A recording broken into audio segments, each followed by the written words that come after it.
Dizem que a vida é uma dádiva, mas o homem mais sábio da Bíblia começou sua reflexão dizendo exatamente o contrário, que tudo é vaidade.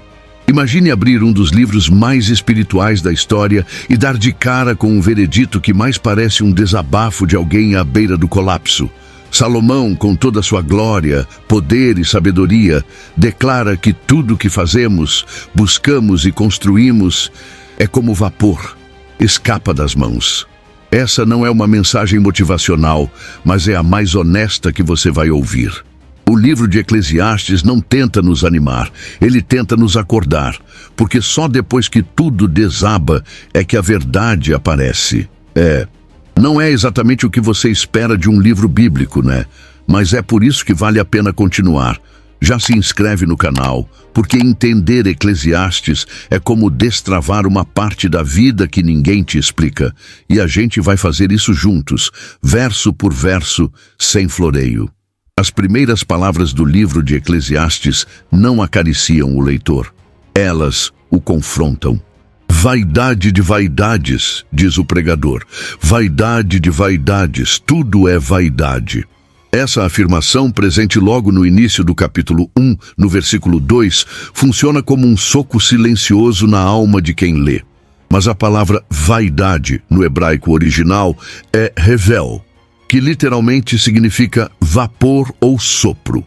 Salomão, o autor tradicional desse livro, está dizendo que tudo o que se vê, tudo o que se busca, tudo o que se conquista é como vapor, escapa pelos dedos. Essa imagem desestabilizadora não é um convite ao desespero, mas o início de uma jornada espiritual honesta. O pregador quer nos arrancar do conforto das ilusões para nos preparar para uma verdade mais profunda. Logo após declarar a vaidade de todas as coisas, o autor levanta uma pergunta que ecoa pelas gerações. Que proveito tem o homem de todo o seu trabalho com que se afadiga debaixo do sol? Eclesiastes, capítulo 1, versículo 3. Essa pergunta é o coração do livro, e talvez a questão mais universal já feita. Por que corremos tanto, acumulamos tanto, buscamos tanto, se tudo parece escapar no final? Essa inquietação não é feita por um cínico, mas por alguém que já teve tudo. Salomão fala como um rei que provou os prazeres, o poder, a sabedoria e a glória. Sua frustração é a de alguém que chegou ao topo e descobriu que o topo não era o fim da escada. A beleza do livro de Eclesiastes está em sua honestidade brutal. Em vez de pintar a vida com cores de ilusão, ele arranca os véus. O que parece pessimista à primeira vista é, na verdade, um convite à lucidez. Ao dizer que tudo é vapor, Salomão está nos ajudando a enxergar a natureza transitória da existência. Nada é sólido neste mundo. O corpo envelhece, a fama se desfaz, os bens mudam de dono. Essa consciência, em vez de levar ao niilismo, pode levar à verdadeira sabedoria, aquela que entende o valor das coisas pelo que elas realmente são e não pelo que prometem ser. Ao chamar todas as coisas de vaidade, o texto não está descartando o valor da vida. Está, sim, denunciando o erro de se colocar esperança definitiva em coisas passageiras. Quando a carreira se torna um ídolo, ela consome. Quando a família vira um escudo de identidade, ela pressiona. Quando o prazer vira vício, ele escraviza. O livro de Eclesiastes não diz que o mundo não tem beleza. Diz que ele não pode carregar o peso do nosso sentido. Somente algo eterno pode sustentar a alma humana, e tudo o que é debaixo do sol não é suficiente. Essa abertura densa e desconcertante prepara o terreno para os próximos capítulos. Salomão vai nos conduzir por diversos caminhos da experiência humana, testando cada um como se fosse um experimento de vida. A afirmação de que tudo é vaidade não é o fim do raciocínio, mas a primeira camada removida para que outras verdades sejam descobertas. É como se o autor dissesse: antes de encontrarmos o que vale a pena, precisamos encarar o que não vale.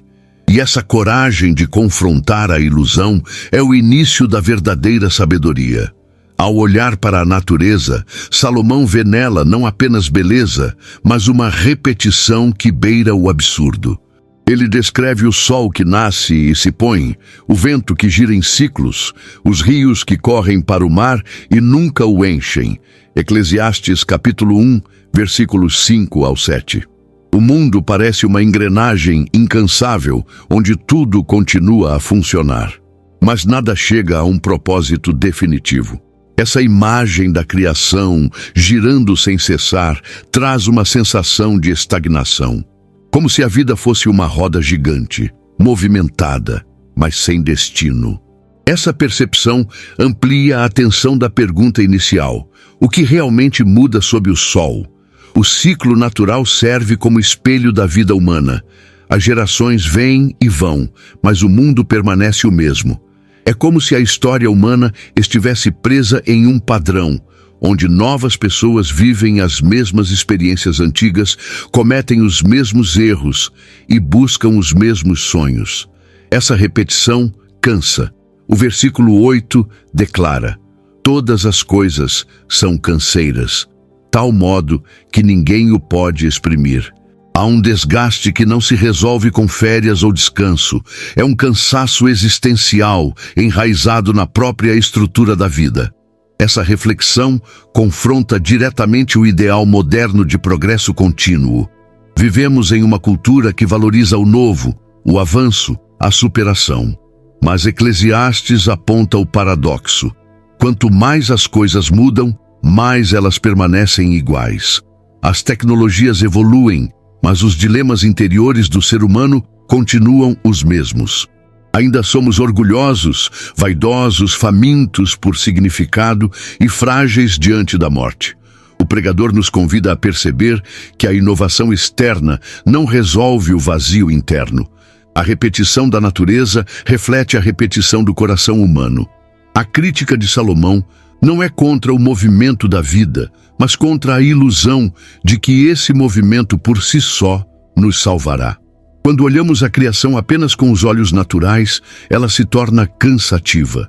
Mas quando a enxergamos com olhos espirituais, vemos que cada ciclo contém um convite ao descanso em Deus. O vento que gira, o sol que retorna, os rios que fluem, tudo isso pode apontar para uma realidade maior, se não nos fecharmos apenas ao que está debaixo do sol. Ao identificar a rotina da natureza como reflexo da nossa limitação, Salomão planta em nós uma inquietação necessária. Não basta viver, é preciso saber por que se vive. E esse questionamento, embora desconfortável, é a porta de entrada para uma vida com propósito. A repetição só se torna opressora quando falta sentido.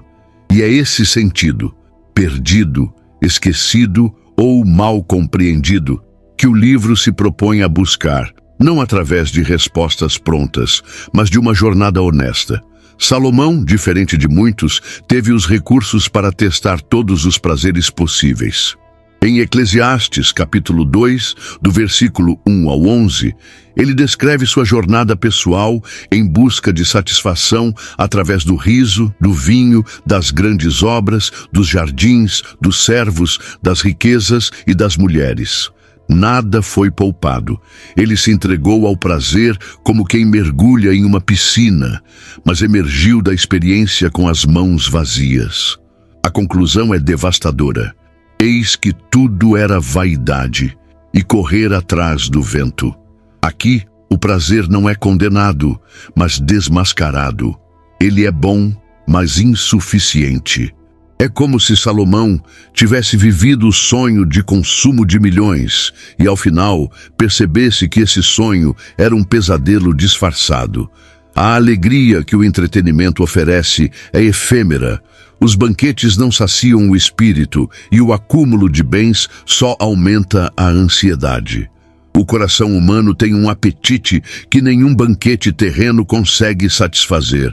O rei sabia disso porque tentou saciá-lo e falhou. Ele não fala como um moralista observando de longe, mas como um homem que provou do cálice do prazer até o fundo. Essa experiência deixa claro que o problema não está nas coisas em si, mas na expectativa que colocamos nelas. Quando se espera que o prazer dê sentido à vida, ele se torna um tirano cruel. Eclesiastes nos alerta contra o hedonismo disfarçado de espiritualidade. Aquela tentativa de viver uma vida cheia de bênçãos, mas vazia de Deus. O prazer é um bom servo, mas um péssimo senhor. O coração que vive em busca de sensações nunca encontra repouso, porque sempre haverá um desejo não atendido. Ao narrar sua busca, Salomão não quer que todos abandonem a alegria, mas que parem de idolatrá-la. A vida tem momentos de festa, sim, e eles devem ser desfrutados com gratidão. Mas a festa não é a casa, é apenas uma pausa na estrada. A sabedoria está em não transformar o prazer em morada definitiva. Quando entendemos isso, conseguimos viver com equilíbrio, desfrutando o bom sem nos escravizarmos por ele. E essa é uma lição que ecoa de forma dolorosamente atual em nossos dias. Essa parte do texto nos obriga a olhar para dentro. O que estamos buscando? O que achamos que vai finalmente nos completar? O testemunho de um rei frustrado ecoa como um alerta. Não se iluda com o brilho das coisas que não podem preencher o vazio eterno dentro do peito. Salomão desce do trono para nos dizer que mesmo cercado de luxo, ainda faltava algo. E esse algo não está nas festas, nem nos palácios. Está na presença que nenhuma riqueza pode comprar. Salomão não apenas buscou o prazer, mas também o saber. Em Eclesiastes, capítulo 1, versículo 18, ele afirma: na muita sabedoria há muito enfado, e o que aumenta o conhecimento aumenta a tristeza. Essas palavras, tão diferentes do que costumamos ouvir, revelam uma dimensão pouco explorada da busca por entendimento. À medida que ele se aprofundava nos mistérios da vida, descobria também mais dores ocultas. Conhecer o mundo com profundidade é muitas vezes reconhecer sua corrupção, sua injustiça e seu destino inevitável. O texto não está desvalorizando o conhecimento, mas alertando sobre o peso que ele carrega. Quanto mais alguém entende o funcionamento da existência, mais percebe o quanto as coisas estão desalinhadas com o propósito original de Deus. O tolo vive alienado e por isso sorri com facilidade. Já o sábio enxerga as rachaduras da realidade e isso o perturba. A sabedoria revela que muitas das nossas esperanças humanas são frágeis e que a verdade nem sempre vem com conforto, mas frequentemente com desconforto e responsabilidade. Há um sofrimento peculiar em enxergar o mundo como ele é. A sabedoria autêntica não produz arrogância, mas humildade. Ela reconhece seus limites, lamenta o estado do mundo e entende que o conhecimento por si só não salva. Isso nos aproxima do clamor dos profetas e do próprio Cristo, que ao olhar para Jerusalém, chorou, mesmo sendo o Verbo encarnado. Salomão, mesmo com toda a sua inteligência, esbarra na impotência do homem diante do ciclo da morte e da limitação do tempo. Essa constatação pode abalar os alicerces de uma fé infantil, mas é justamente aí que começa a maturidade espiritual. Quando paramos de ver o saber como um fim em si mesmo e passamos a usá-lo como ponte para Deus, o conhecimento se torna instrumento de reverência, não de desespero. É nesse ponto que a sabedoria começa a cumprir seu verdadeiro papel, não oferecer todas as respostas, mas nos conduzir ao temor do Senhor, que é o princípio de toda a sabedoria. Nesse estágio da narrativa, Salomão nos mostra que a mente sem Deus se torna um fardo.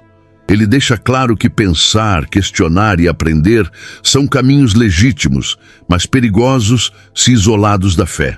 O saber que não nos leva ao eterno se transforma em carga, não em luz, e por isso é essencial entender que sabedoria verdadeira começa quando ela nos ensina a dobrar os joelhos. Aliás, antes de seguirmos, me conta aí nos comentários. Você já teve aquela sensação de conquistar algo que tanto queria e logo depois perceber que ainda estava vazio? Quero saber como isso já te pegou na vida real, porque no fundo, todo mundo já teve um momento Salomão. Depois de investigar o prazer e a sabedoria, Salomão volta seu olhar para o trabalho. Esse esforço constante que consome os dias e rouba as noites de descanso. Em Eclesiastes capítulo 2, versículos 18 ao 23, ele expressa sua angústia ao perceber que todo o fruto do seu labor será deixado para outro, alguém que talvez seja sábio ou tolo. Aqui se revela uma frustração profunda, não apenas com o ato de trabalhar, mas com o fato de que o trabalhador não tem controle sobre o legado de sua obra. O texto desnuda uma realidade incômoda. A vida é feita de labuta, mas a morte não respeita esforço. Muitos vivem obcecados pela carreira, construindo impérios, acumulando bens, imaginando que isso garantirá segurança ou reconhecimento. No entanto, Salomão percebe que o controle é uma ilusão. A herança pode cair nas mãos de alguém que a despreze. A obra de uma vida inteira pode ser desfeita em poucos anos. Tudo aquilo pelo qual se suou pode se transformar em pó nas mãos erradas. A inquietação de Salomão é intensificada quando ele fala das noites sem sono e da dor do coração que acompanha o trabalhador. Ele não está falando de preguiçosos, mas de pessoas que se dedicam ao máximo. O problema não é o trabalho em si, mas o sentido que se atribui a ele. Quando o labor é movido apenas por ambição, orgulho ou medo da escassez, ele se transforma em cativeiro. O trabalho, que deveria ser bênção, torna-se fardo quando desconectado do propósito eterno. Contudo, Salomão não propõe o abandono do trabalho, mas a mudança da perspectiva. Ele está construindo um argumento que só será plenamente revelado mais adiante. Que o homem deve se alegrar com o fruto do seu esforço enquanto pode, mas sem fazer disso o centro de sua identidade. Trabalhar é necessário, mas confiar no trabalho como fonte de segurança ou realização é um engano. Tudo o que é feito debaixo do sol precisa estar ancorado em algo que esteja acima dele. A reflexão sobre o trabalho nos força a rever motivações. Por que fazemos o que fazemos? Para quem construímos? O esforço diário pode ser um ato de adoração ou de vaidade, dependendo do que nos move. Salomão nos convida a trabalhar com as mãos na terra, mas com os olhos no céu, porque no fim, só o que é firmado em Deus permanece. Eclesiastes capítulo 3, do versículo 1 ao 8, traz uma das passagens mais conhecidas e poéticas da Bíblia. Tudo tem o seu tempo determinado, e há tempo para todo propósito debaixo do céu. Com essa afirmação, Salomão revela um aspecto profundo da vida. O tempo não é caótico, mas ordenado por uma sabedoria que excede a nossa compreensão. Há momentos certos para nascer e morrer, plantar e colher, rir e chorar, abraçar e afastar. Essa sequência não é uma simples observação da rotina humana, mas um retrato da soberania divina sobre todas as estações da existência. Essa visão do tempo confronta nossa impaciência moderna. Queremos resultados imediatos, soluções instantâneas, conforto permanente. Mas Salomão mostra que a vida se desenvolve em ciclos e que tentar forçar as estações é lutar contra o próprio Criador. Há períodos de silêncio que são tão necessários quanto os tempos de fala. Existem fases de perda que preparam o terreno para os ganhos futuros.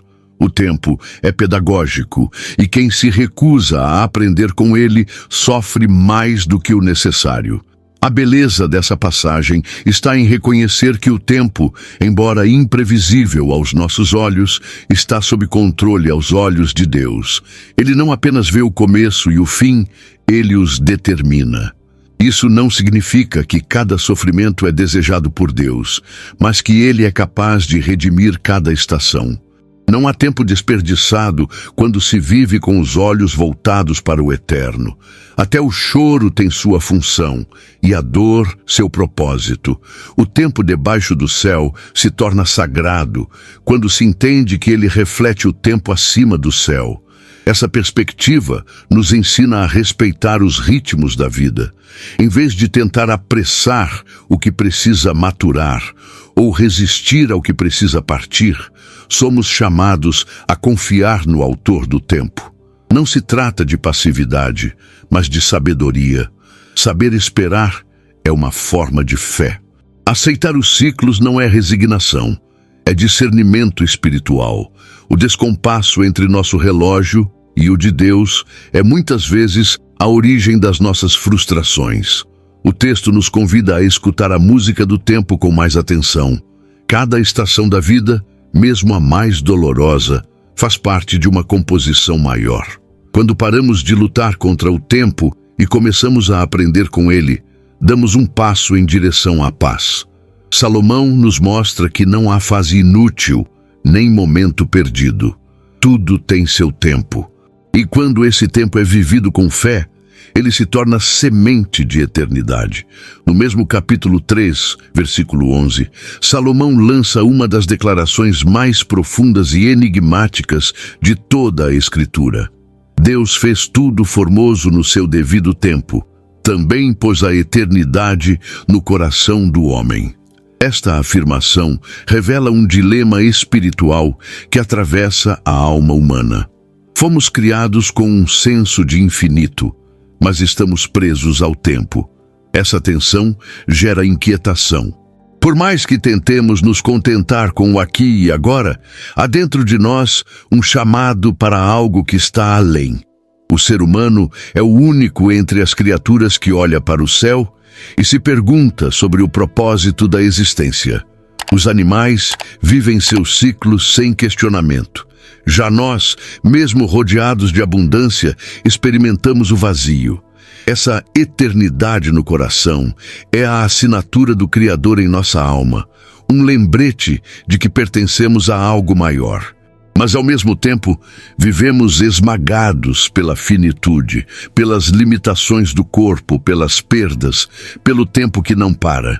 Somos eternos por dentro e passageiros por fora. Essa dualidade é o que provoca tanto fascínio quanto frustração. Sabemos que a vida deveria ter mais sentido do que apenas nascer, trabalhar e morrer. Intuímos que existe um propósito, mas ele parece sempre escapar. Salomão reconhece esse mistério, dizendo que o homem não pode descobrir a obra que Deus faz desde o princípio até o fim. Isso não é uma declaração de desânimo, mas de humildade. Há uma sabedoria maior em curso, mesmo quando não compreendemos os detalhes. Esse anseio pelo eterno, se ignorado, pode levar à idolatria, ao esforço desesperado de preencher o vazio com sucesso, bens ou experiências. Mas, se acolhido com fé, pode nos conduzir à presença de Deus. A eternidade que pulsa em nós é como uma bússola quebrada. Aponta para um norte real, mas não consegue nos levar até lá sozinha. Somente o Criador pode completar aquilo que Ele mesmo plantou em nosso coração. E essa busca sincera por sentido é o que transforma a angústia em encontro. Salomão nos revela que a vida não se resume ao que vemos.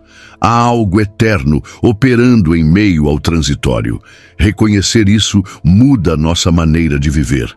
As decisões se tornam mais conscientes, as dores mais suportáveis e os dias mais cheios de reverência. Porque mesmo sem entender tudo, sabemos que fomos criados para mais do que esta breve existência. Fomos feitos para a eternidade. Em Eclesiastes capítulo 3, versículo 16, Salomão observa com angústia que no lugar do juízo havia impiedade, e no lugar da justiça, iniquidade. Essa percepção de que a justiça está corrompida não é uma denúncia pontual, é uma realidade universal que atravessa os séculos. O mundo, governado por mãos humanas falhas, frequentemente recompensa o perverso e pune o justo. Essa distorção gera uma das maiores crises de fé. Onde está Deus quando o mal prospera? A dor causada pela injustiça é uma das mais profundas, pois fere o senso natural de ordem que carregamos. Esperamos que o bem seja reconhecido, que a verdade prevaleça, que os ímpios sejam confrontados. Quando isso não acontece, o coração se abate. Salomão não ignora essa dor. Ele a encara de frente, mas, ao mesmo tempo, aponta para uma esperança que está além da justiça humana. Ele declara que Deus julgará o justo e o ímpio, versículo 17. Ou seja, o juízo pode falhar aqui, mas não falhará no final. Essa confiança no julgamento divino não é uma fuga da realidade, mas uma âncora para a alma. Quando entendemos que haverá um acerto de contas definitivo, conseguimos viver sem cair no desespero ou na vingança. Isso não significa se conformar com a injustiça, mas não ser consumido por ela. É saber que mesmo quando tudo parece fora de controle, Deus continua sendo justo e soberano. O tempo dele não é o nosso, mas a justiça dele é perfeita. Essa visão também nos desafia a viver com integridade, mesmo em um sistema corrompido. Se a justiça humana é limitada, a fidelidade a Deus se torna ainda mais essencial. Não somos chamados a manipular o sistema para nos proteger, mas a confiar no caráter do justo juiz. Viver com retidão, mesmo quando não há recompensa visível, é um ato de fé que aponta para o reino que virá. A esperança do juízo eterno dá sentido à perseverança presente. Eclesiastes, ao tratar da injustiça, não entrega respostas simplistas, mas oferece consolo e direção. Ele nos lembra que, embora a balança terrena esteja desequilibrada, há uma justiça celestial que ninguém poderá evitar.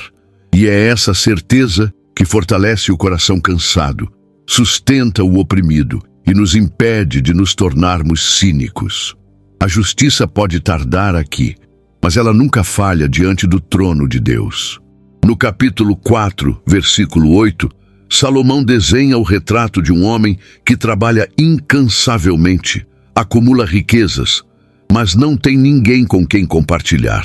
Ele se pergunta: para quem trabalho eu, privando a minha alma do bem? Essa cena não é distante da realidade atual. Muitos vivem em função de metas, produtividade e sucesso, mas esquecem da alma, e pior ainda, das pessoas ao redor. O resultado é uma vida cheia por fora, mas vazia por dentro. A ambição solitária é um veneno disfarçado de virtude. Ela se apresenta como esforço, determinação, foco. Mas no fundo, é uma fuga. Um desespero por reconhecimento, por segurança ou por controle. O homem descrito por Salomão não é preguiçoso. Pelo contrário, ele é produtivo. Mas sua produtividade se torna estéril porque é desconectada de propósito e de comunhão. Ele corre sozinho, sem perceber que sua corrida leva ao vazio. Esse estilo de vida, tão exaltado em nossos dias, é apresentado em Eclesiastes como uma tragédia silenciosa. O texto não condena o trabalho, mas a solidão autoimposta que muitas vezes o acompanha. A vida foi feita para ser vivida em relacionamento. Quando o sucesso exige o abandono dos vínculos, ele deixa de ser bênção e se transforma em maldição. E não são poucos os que chegam ao topo apenas para perceber que estão sozinhos. Salomão está desmascarando uma ilusão, a de que o acúmulo garante sentido. Mas não há riqueza que substitua uma alma em paz ou uma mão amiga. A correria pela performance, pelo status e pelo poder esconde o medo de não ser suficiente. Porém, ao final, tudo o que resta é um coração cansado e ninguém por perto. O homem solitário de Eclesiastes é um espelho para a nossa geração hiperconectada, mas profundamente isolada. A pergunta deixada por esse trecho é incisiva. De que vale tanto esforço, se ao final não há com quem celebrar? Esse questionamento deveria nos levar a reavaliar prioridades. A verdadeira prosperidade não está no que se acumula, mas no que se compartilha. Viver bem é viver com propósito e em comunhão, e isso exige coragem para desacelerar, para cuidar dos laços e para lembrar que, no fim, o que realmente importa são as pessoas que caminham ao nosso lado. Logo após denunciar a tragédia da solidão, Salomão oferece uma resposta clara e reconfortante. Em Eclesiastes, capítulo 4, versículos 9 ao 12, ele exalta o valor do companheirismo com uma declaração atemporal. Melhor é serem dois do que um, porque tem melhor paga do seu trabalho. O texto revela que a vida, com todas as suas lutas e incertezas, se torna suportável, até bela, quando vivida em parceria. Caminhar ao lado de alguém multiplica forças, compartilha cargas e fortalece a esperança. Salomão descreve 4 benefícios da comunhão verdadeira: ajuda na queda, aquecimento no frio, proteção no confronto e resistência ampliada. Esses elementos não são apenas poéticos, são realistas. Ele está falando da jornada da vida como um terreno instável, onde tropeços são certos. E nesse caminho, ter com quem contar faz toda a diferença. A imagem de 2 dormindo juntos para se aquecer simboliza mais do que abrigo físico. Aponta para intimidade, confiança e apoio emocional. Em contraste com o individualismo que Salomão critica anteriormente, aqui ele apresenta um modelo de vida centrado na reciprocidade. A verdadeira força não está na autossuficiência, mas na interdependência. Isso não significa perder identidade, mas reconhecer que fomos criados para conexão. Deus, desde o início, declarou que não é bom que o homem esteja só. E essa verdade continua ecoando em cada página da existência humana. Isolamento não é sinal de força, mas muitas vezes de medo ou orgulho disfarçado. A sabedoria contida neste trecho também fala sobre discernimento. Nem toda companhia é saudável, mas a companhia certa é insubstituível. Amigos que edificam, irmãos de fé que sustentam, cônjuges que encorajam, colegas que caminham com integridade. São todos expressões da graça de Deus em nossas vidas. O cordão de 3 dobras, mencionado no versículo 12, aponta não apenas para a força do trio humano, mas também para a presença divina que une e fortalece os laços legítimos. Em meio ao mundo corrido, digital e competitivo em que vivemos, esse ensinamento permanece profético. Precisamos parar de glorificar a solidão e redescobrir o valor do vínculo. Viver bem é viver acompanhado. E mais do que isso, é ser alguém confiável, que levanta o outro, aquece no frio da alma, protege no dia mau e permanece firme quando o vento sopra. Salomão nos lembra que o caminho é longo, mas com a companhia certa ele se torna suportável e muitas vezes surpreendentemente belo. No capítulo 5, versículo 1, Salomão oferece uma advertência solene a todos os que se aproximam de Deus. Guarda o teu pé quando entrares na casa de Deus. Chegar-se para ouvir é melhor do que oferecer sacrifícios de tolos.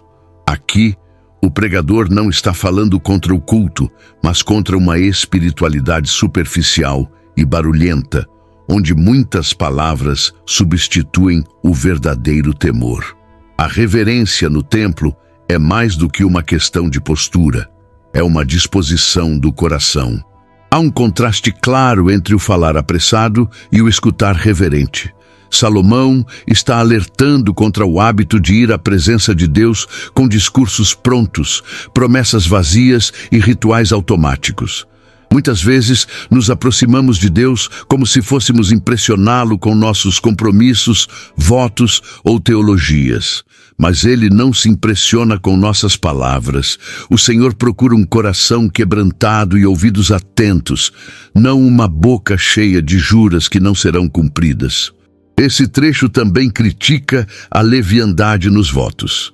Nos versículos 4 ao 7, o texto diz que é melhor não prometer do que fazer um voto e não cumpri-lo.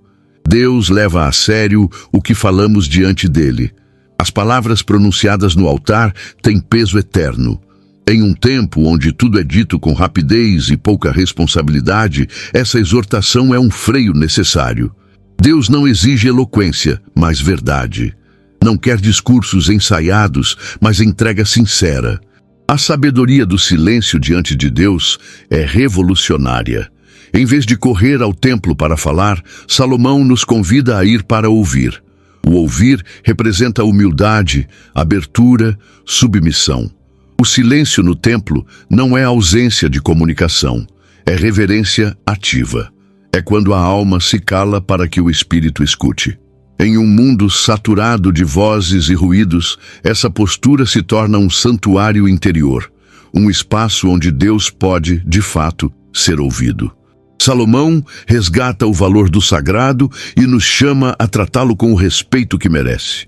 Ir à presença de Deus exige preparação interior, não apenas exterior. E quando trocamos o barulho da religiosidade pelo silêncio da reverência, algo profundo acontece. Encontramos o Deus que fala, mas só se manifesta plenamente a quem se dispõe a escutá-lo de verdade. Em Eclesiastes, capítulo 5, versículo 10, Salomão faz uma afirmação cortante. Quem ama o dinheiro nunca se fartará de dinheiro, e quem ama a abundância nunca se fartará da renda. Essa declaração não é apenas um aviso moral, mas uma análise espiritual precisa sobre o efeito que a riqueza exerce sobre o coração humano. A cobiça não tem fim. A alma que se entrega ao amor pelo dinheiro nunca encontra repouso. Ela vive faminta, mesmo rodeada de banquetes. Salomão fala com autoridade. Ele foi um dos homens mais ricos da história de Israel. Possuía ouro em abundância, palácios, servos, tudo o que o mundo poderia oferecer. Mas ao refletir sobre tudo isso, percebeu que a riqueza não resolve a ansiedade. Muitas vezes a agrava. Quanto mais se tem, mais se teme perder. A abundância gera preocupação, insônia e competição. E o que parecia bênção se torna fardo. A posse sem propósito é peso, não vitória. Essa reflexão também aponta para a fragilidade da confiança material. Salomão relata que muitos acumulam bens sem saber para quem ficarão, ou ainda perdem tudo em maus negócios e ficam de mãos vazias. O dinheiro é volátil. Ele pode ser conquistado com esforço e perdido em um instante. E mesmo que permaneça, não garante saúde, paz ou sentido para a vida. A segurança que ele promete é enganosa, pois não pode proteger contra o que realmente importa. O problema não está no dinheiro em si, mas no lugar que ele ocupa no coração. Quando a riqueza se torna um ídolo, ela domina as emoções, dita as decisões e sufoca a generosidade. Salomão nos chama a viver com equilíbrio, trabalhar sim, administrar com sabedoria, claro, mas sem idolatrar. Quando o dinheiro é visto como ferramenta e não como Deus, ele serve, não escraviza.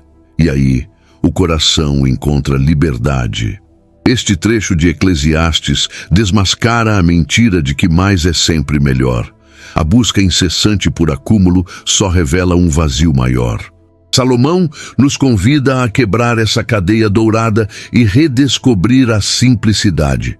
Porque, ao final, não é o que se tem, mas o que se é e o que se compartilha que realmente permanece. A riqueza pode ser bênção, mas somente quando está submetida ao Senhor que dá e que sustenta todas as coisas. No capítulo 7, versículo 1, Salomão declara: melhor é o nome do que o unguento precioso, e o dia da morte do que o dia do nascimento. Essas palavras, embora desafiadoras, nos convidam a refletir sobre aquilo que realmente permanece quando nossa vida termina. O nome, aqui, não é apenas uma identidade, mas a reputação construída ao longo da existência, o legado moral, espiritual e humano que deixamos atrás de nós. Em contraste com o unguento precioso, que simboliza riqueza e luxo, o nome é algo que o dinheiro não pode comprar, mas que define o verdadeiro valor de uma vida. A afirmação de que o dia da morte é melhor do que o do nascimento pode soar estranha, mas Salomão está apontando para um princípio profundo. A vida não deve ser medida apenas pelo início promissor, mas pelo final digno. O nascimento traz esperança, mas a morte revela o resultado da caminhada. Quem termina bem, mesmo que tenha começado com dificuldades, é honrado. O fim da jornada revela se o caminho foi trilhado com integridade, fé e temor a Deus. Essa visão convida a uma vida consciente, onde cada ação importa e cada escolha contribui para o tipo de pessoa que estamos nos tornando. Mais do que conquistas, é o caráter que define a memória que deixamos. Em tempos onde a imagem é mais valorizada do que a essência, essa sabedoria de Eclesiastes é contracultural. Um nome íntegro vale mais do que fama momentânea. O respeito conquistado com verdade tem mais peso do que elogios comprados com vaidade. Salomão está nos lembrando que nossa vida será lembrada por quem fomos, não pelo que tivemos. Ele nos convida a investir no que realmente importa, em relacionamentos verdadeiros, em um coração humilde, em ações de justiça e compaixão. O nome bom, nesse contexto, é como um perfume que continua a ser sentido mesmo depois que o corpo já não está presente. É o tipo de lembrança que inspira, conforta e honra a Deus. Essa reflexão nos leva a examinar a forma como vivemos hoje. O que nossas atitudes estão construindo? Que história estamos escrevendo com nossas palavras, decisões e atitudes? Salomão nos exorta a viver de tal forma que, ao partirmos, o nosso nome continue a falar, a edificar e a glorificar o Criador. Porque, ao final, o verdadeiro tesouro não é o que deixamos em bens, mas o que deixamos em exemplo. No capítulo 7, versículo 12, Salomão diz que a sabedoria serve de defesa, como de defesa serve o dinheiro. Mas a excelência do conhecimento é que a sabedoria dá vida ao seu possuidor. Aqui, ele reconhece que tanto o dinheiro quanto a sabedoria oferecem proteção. Mas somente a sabedoria tem o poder de sustentar a vida de maneira plena. Essa comparação é estratégica. Enquanto o dinheiro protege por fora, a sabedoria preserva por dentro. Ela é luz num mundo escuro, uma tocha acesa em meio à confusão e à tolice. Vivemos em um tempo onde a insensatez muitas vezes se disfarça de esperteza. O que é astuto é aplaudido, o que é sábio, ignorado. Salomão, porém, aponta para um tipo de sabedoria que não está relacionada à acumulação de informações, mas à capacidade de discernir o tempo, o bem, a justiça e o temor a Deus. Em outras palavras, a sabedoria bíblica não é apenas intelectual, ela é espiritual e, por isso, é vida. Nesse mesmo capítulo, ele destaca o equilíbrio como marca da verdadeira sabedoria. Nem extremos de justiça própria, nem devassidão inconsequente. O sábio sabe quando falar e quando calar, quando agir e quando esperar. Essa habilidade de viver no compasso da verdade, com prudência e humildade, é o que nos guarda dos abismos da tolice. O insensato tropeça nas próprias palavras, o sábio edifica com elas. No entanto, Salomão também reconhece a fragilidade da sabedoria em um mundo corrompido. Nem sempre o sábio é ouvido e muitas vezes é desprezado. Ainda assim, ele insiste que vale mais a sabedoria desprezada do que a loucura celebrada. É melhor ser uma pequena vela em meio às trevas do que se unir ao caos do engano coletivo. O verdadeiro sábio não se guia pela aprovação pública, mas pela fidelidade ao que é reto. Essa perspectiva nos encoraja a cultivar a sabedoria com temor, paciência e humildade. Em um mundo barulhento, ela é como um sussurro divino. E, embora frágil aos olhos humanos, ela carrega em si o poder de sustentar uma vida inteira. Salomão nos exorta a buscar esse tipo de sabedoria. aquela que vem do alto, é testada no fogo da vida e, mesmo rejeitada por muitos, é aprovada por Deus. Em Eclesiastes, capítulo 8, versículo 17, Salomão declara: ainda que o sábio diga que o entende, não poderá compreendê-lo. Aqui, ele está falando sobre os caminhos de Deus, aquela dimensão da existência que está além da lógica humana. Por mais que nos esforcemos para entender os planos divinos, há um limite que não conseguimos ultrapassar. Esse reconhecimento não é frustração, é reverência. É saber que Deus é Deus e nós somos pó. Essa limitação não nos deve levar ao desespero, mas à confiança. Quando não entendemos os porquês da vida, somos convidados a confiar no caráter de Deus. O mistério da soberania divina não anula nossa responsabilidade, mas nos lembra de que há uma mente infinitamente superior conduzindo todas as coisas. E mesmo quando o presente parece sem sentido, há uma eternidade sendo construída com propósito eterno. Salomão observa que nem sempre a justiça é aparente, nem sempre os ímpios são punidos e os justos recompensados. Essa aparente inversão de valores gera questionamentos legítimos, mas também revela nossa visão limitada. O que é injustiça para nós pode ser apenas um pedaço isolado de uma tapeçaria muito maior. E quando o sábio percebe isso, ele se cala. Não por covardia, mas por adoração. A soberania de Deus também ensina sobre o tempo de agir e o tempo de esperar. Nem toda resposta vem no agora. Há batalhas que se vencem em silêncio, há situações que exigem apenas confiança. Salomão, com toda a sua sabedoria, chegou à conclusão de que há coisas que pertencem somente a Deus. Nosso papel é temê-lo, obedecê-lo e seguir com fé mesmo sem ver o todo. Esse trecho do livro nos leva a uma rendição humilde. Em vez de exigir respostas, somos chamados a descansar na fidelidade de um Deus que vê além. O mistério pode incomodar, mas também protege. Ele impede que tentemos controlar o incontrolável e nos convida a caminhar pela fé, não pela vista. E é nesse caminho, mesmo cercado de dúvidas, que se revela a mais profunda sabedoria: confiar quando não se entende.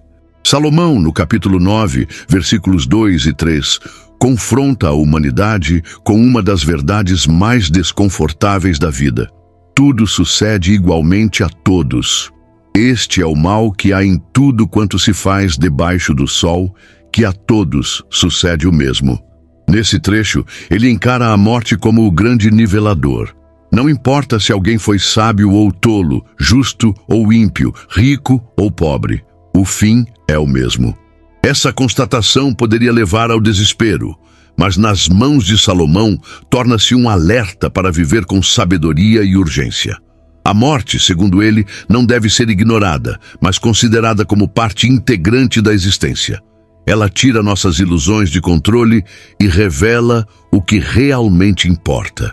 O problema não está na morte em si, mas no fato de que muitos vivem como se fossem eternos, desperdiçando tempo com futilidades e deixando o essencial para depois.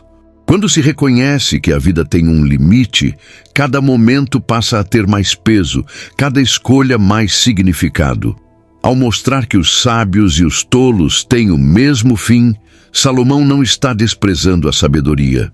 Pelo contrário, está nos desafiando a usá-la enquanto temos vida. A diferença entre os dois não está no fim que os espera, mas no que cada um faz antes que ele chegue. O sábio vive com propósito, o tolo com distração. Um se prepara, o outro se engana. O reconhecimento da morte, quando bem compreendido, é uma ferramenta poderosa para viver com intencionalidade. Eclesiastes, longe de ser um livro sombrio, é um convite à lucidez. Salomão nos chama a olhar para a morte não como inimiga, mas como conselheira silenciosa. Ela nos lembra da fragilidade da vida e da importância de amar, perdoar, trabalhar com honestidade e buscar a Deus enquanto se pode encontrá-lo. A morte nivela os homens, mas o que cada um constrói entre o nascimento e o fim revela o que carrega no coração. Diante disso, a pergunta que resta é simples e ao mesmo tempo urgente. Estamos vivendo de forma digna antes que esse último suspiro nos alcance? Porque, embora a morte seja inevitável, o modo como vivemos até ela é nossa escolha diária.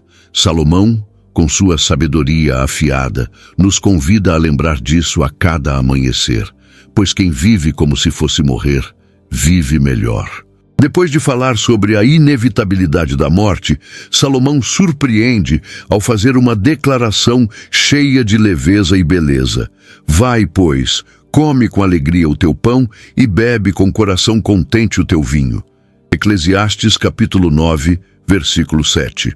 Essa orientação, longe de ser hedonista, é uma das expressões mais maduras da sabedoria bíblica. Ele está nos ensinando a encontrar alegria na simplicidade, nas pequenas bênçãos diárias que muitas vezes passam despercebidas. A ideia aqui não é viver de forma superficial, mas valorizar o que é essencial.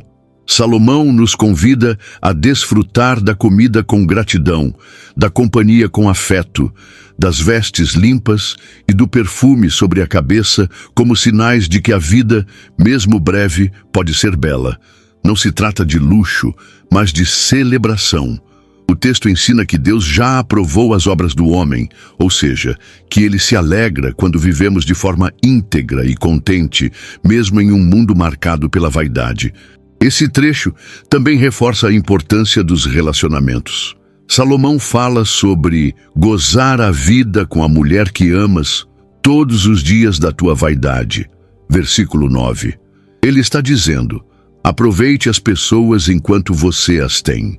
Não espere uma ocasião especial para demonstrar carinho, para rir junto, para dividir o pão. A alegria não está nos grandes feitos, mas nos pequenos gestos compartilhados com amor. Essa visão é profundamente espiritual. Ela reconhece que, embora a vida seja curta, ela é dom de Deus.